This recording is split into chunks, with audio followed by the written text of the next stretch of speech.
Top 10 points நேயர்களுக்கு வணக்கம். இன்றைக்கி பி சுஷீலா அவர்களும் எஸ்பிபி அவர்களும் பண்ண 70களில் வந்த பல சூப்பர் ஹிட் பாடல்களில் ஒரு பாட்டான அதை தான் இப்போ பார்க்க போகிறோம். பாட்டோட மத்திய பகுதியிலேருந்து ஆரம்பித்து முதல் வரிக்கு வர்றேன். அந்த பாட்டு என்னங்கிறத உங்களால் கெஸ் பண்ண முடியுதான்னு யோசிங்க. பாட்டுக்குள்ளே போகலாம் வாங்க.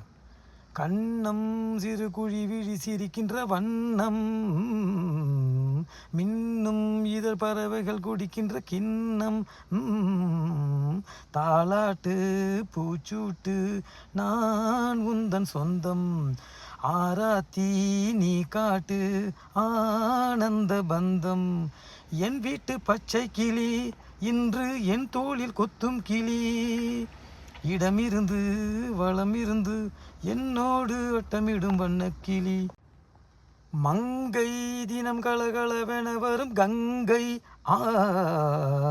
மன்னன் தினம் குழலிசை படிக்கின்ற கண்ணன்,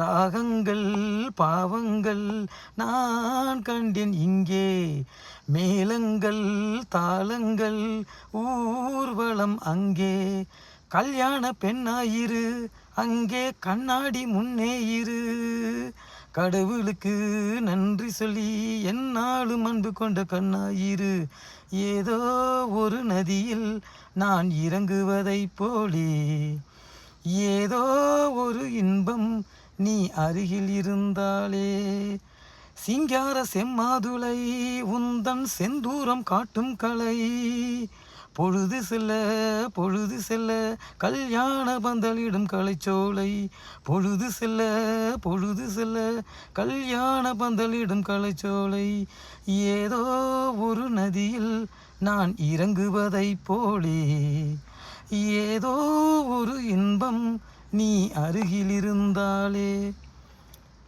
70களில் வந்த பாட்டு அது ஒரு வேறு லெவலில் இருக்குங்க. 70s to 80s பார்த்திங்கன்னா அது இளையராஜா 75க்கு அப்புறம் வந்த இசையமைச்சதாக இருக்கணும், இல்லை இதுபோல் சில பாடல்கள் ஆகட்டும், சங்கர் கணேஷ் அவர்கள், வி குமார் அவர்கள், எம்எஸ்வியோட பிற்பகுதி, கேவி மகாதேவன், இந்த போல் 70ல் அவங்க ஒரு மாதிரி டிரான்சிஷன் பீரியட், 50-60 முடிஞ்சு 70 ஒரு டிரான்சிஷன் பீரியட் இருக்கிறதுனால பார்த்திங்கன்னா அது ஒரு கொஞ்சம் ஜெய்சங்கருக்கு, அப்புறம் ரவிச்சந்திரன், ஜெமினி கணேசன் அவர்கள் இவங்களோட பாட்டெலாம் கொஞ்சம் துள்ளலாக அப்படியே வரவும், சிவாஜி எம்ஜிஆர் கொஞ்சம் டவுன் ஆகிற கட்டத்தில் இவங்க மேலே வராங்க. ஸோ அருமையாக இருக்கும் அது போல் பாடல்கள்லாம். ஸோ அதில் ஒரு பாட்டு எனக்கு நினைவு வந்தது, உங்களுக்கு போஸ்ட் பண்ணியிருக்கேன். ஷேர் பண்ணி சப்ஸ்கிரைப் பண்ணி வச்சுக்கோங்க. நிறைய இது போல் வெரி ரேரான சுவாரஸ்யமான பாடல்கள்லாம் என்னோடய சேனல் டாப் 10 பாயிண்ட்ஸில் இருக்குது. போய் தாராளமாக பாருங்கள், ஸ்க்ரோல் பண்ணி பாருங்கள், சப்ஸ்கிரைப் பண்ணுங்கள். ஏதோ ஒரு வகையில் இது உங்களுக்கு ஒரு மன மகிழ்ச்சியாவோ இல்லை பாடலை ரிமைன் பண்ண திருப்தி எனக்கோ கண்டிப்பாக கொடுக்கும்னு நான் நம்புகிறேன். மீண்டும் சந்திப்போம். நன்றி, வணக்கம்.